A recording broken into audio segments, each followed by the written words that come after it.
Rain hammered the tin roof of Riverbend High as the lunch bell rang, booming like a war drum through the corridors. Maya Kon flinched at the sound, tightening the straps of her faded backpack. The hallway lights buzzed overhead, reflecting off tiled floors slick with muddy footprints.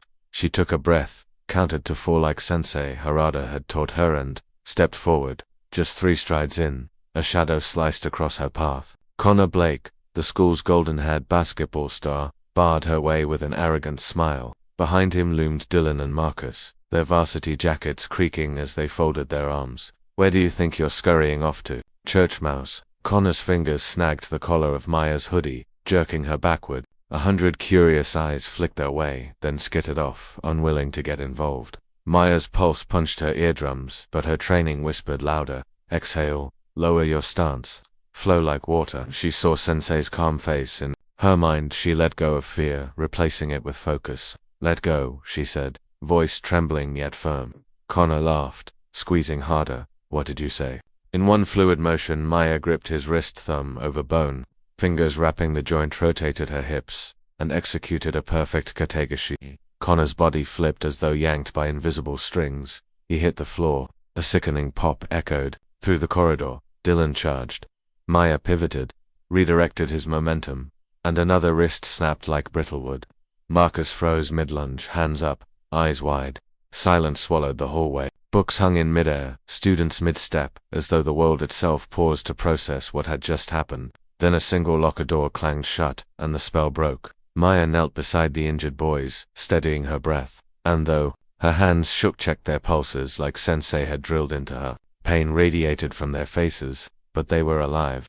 Teachers arrived seconds later, sirens in their eyes. Paramedics followed, stretcher wheels squealing across the floors. As Connor and Dylan disappeared around the corner, Maya slid her gaze to Marcus, still standing, still stunned. She saw not hatred there, but bewilderment, maybe even fear of himself for cheering the cruelty seconds before. Principal Reynolds ushered Maya into her office. Rain drummed against frosted windows while a clock ticked relentlessly. "Maya, can you explain what happened?" She swallowed. "They grabbed me. I defended myself. 2 broken wrists." The principal's voice softened. "You're safe here, but this is serious. I need to contact your parents." Maya nodded, though dread twisted her stomach. Her mother worked double shifts at the textile mill. Her father drove ride-hail evenings to cover Sensei Harada's modest dojo fees. They sacrificed so she could learn discipline, confidence, self-control. What would they think now? After statements were taken, Maya sat outside the nurse's office. Through a crack in the door, she overheard Dylan moaning, Connor cursing, and the ambulance attendants murmuring about clean breaks that would heal in 6 to 8 weeks. The boy's pain weighed on her chest, heavier than their bullying ever had.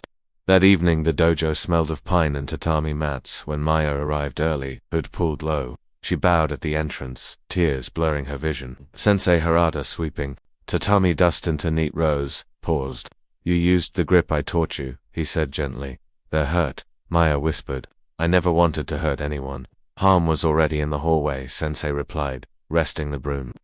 Directed its path. "Tell me what troubles you most." "I felt powerful." She trembled. "And afterward, I felt ashamed for feeling powerful." Sensei nodded, eyes kind. "The fist that clinches victory must open into a hand that offers help. Guilt shows you care. Use that care to guide what comes next." They trained until dusk faded to indigo. Each throw they practiced ended in mutual respect. Attacker helped up defender, bows exchanged, lesson sealed. By the time Maya left, her steps felt lighter, though uncertainty still trailed like a shadow. The next morning, news traveled faster than the storm clouds. A blurry cell phone clip of the hallway fight exploded across social media. Comments flooded in, admiration, disbelief, cruelty, and the inevitable barrage of internet speculation. Some called her a hero, others labeled her dangerous. At school, lockers slammed and conversations hushed whenever she walked by. A few freshmen scurried up asking for autographs. Upper-class jocks avoided her altogether. The sudden spotlight felt harsh and alien. In chemistry, Maya's lab partner, Lila, leaned close. "I knew you took martial arts," Lila whispered. "Didn't know you were Jackie Chan." Maya's cheeks burned. "I'm not. I just reacted." "Connor and Dylan's parents threatened to sue," Lila said, adjusting her goggles. "Principals having meetings all week." Maya's stomach flipped. Lawsuits could drown her family in debt. That night at dinner her parents spoke little. Her mother's hands, raw from fabric dyes, trembled as she ladled lentils. Her father's shoulders sagged, exhaustion pooling in his eyes. "We stand with you," he assured, though worry leaked through each syllable. "But the Blake family has influence. What if Sensei is blamed?" Maya's voice cracked. Her father sighed. "We'll visit the dojo tomorrow. We'll face this together." 3 tense days later, mediation was scheduled in the school gymnasium. Folding chairs lined the polished floor. Maya sat between her parents and Sensei Harada. Across sat Connor and Dylan, wrists encased in bright casts, flanked by lawyers. In crisp suits, Marcus hovered behind, hands buried in pockets. Connor's mother, a local council member, launched into accusations: reckless endangerment, excessive force, permanent trauma. Her words ricocheted off Maya's ribs like stones. The attorney demanded expulsion and financial compensation. Maya's mother clutched her hand.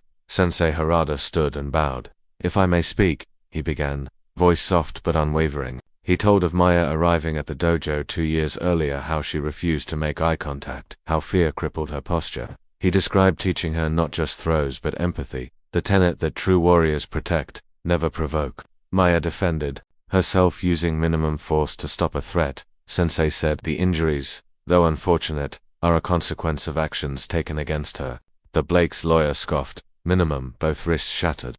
Sensei inclined his head. Had she used more force, bones beyond wrists would have broken. She stopped when the threat ended. A hush fell. Even Connor glanced away. Then, Marcus stepped forward. "I was there," he admitted, voice shaky. "We cornered her." Connor grabbed her. She warned him. "We didn't listen," he swallowed. "This is our fault."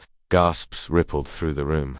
Principal Reynolds cleared her throat. "Given this testimony, expulsion is off the table. The school will impose a suspension on all involved: Maya for using violence on campus, and Connor and Dylan for bullying and initiating physical contact." She paused. "As for damages, that is beyond school jurisdiction, but I hope both parties consider an alternative to court." Connor's mother opened her mouth, then closed it as her son muttered something. Tears pooled in his eyes, a crack in the armor. "Mom, stop. We messed up," he whispered, loud enough for the room to hear. "She warned me." The lawyer gathered his papers with a frustrated sigh.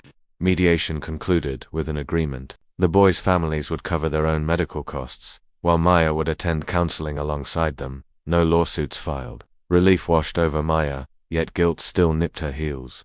Suspensions began immediately. Maya's days filled with chores, dojo training, and mandatory counseling sessions in a neutral community room. Surprisingly, Connor and Dylan showed up each time, casts scribbled with apologies from classmates. Maya expected hostility. Instead, she found wounded pride and awkward remorse. During one session, the counselor handed them a task: share a personal insecurity. Maya's voice quivered as she confessed how ridicule about her thrift store clothes stole her confidence. Dylan, cheeks flushing, admitted his father's constant criticism drove him to mock others. Connor revealed the crushing weight of expectations: scholarships, press coverage, a future planned by everyone but him. Walls long fortified began to crumble. One rainy afternoon, Connor arrived early, struggling to open the door with stiff casts. Maya wordlessly held it. He managed a grateful smile. I wanted to thank you," he stammered. "Not for the broken wrists," he flexed fingers gingerly, "but for making me stop and see what I was becoming." Maya searched his face, found sincerity. She nodded. "Hurting you was never my goal. I'm sorry you're in pain." "We both hurt each other," he said. "Let's do better." The semester resumed. In gym class, Coach Ramirez introduced a self-defense unit, and to everyone's surprise, asked Maya to demonstrate technique. Heart thundering, she stepped onto the mat. Dozens of classmates watched, not with mockery, but respect. Connor, arm still bound in a removable brace, volunteered to assist. Gasps rustled, yet he grinned. "Trust me?" he asked. She did. They performed slow-motion sequences, showing leverage over strength, control over chaos. Applause erupted, not for spectacle, but for collaboration. News of the unlikely partnership spread. A local journalist requested an interview, framing the story as one of redemption and empathy rather than violence. Maya hesitated. Sensei reminded her that stories shape minds.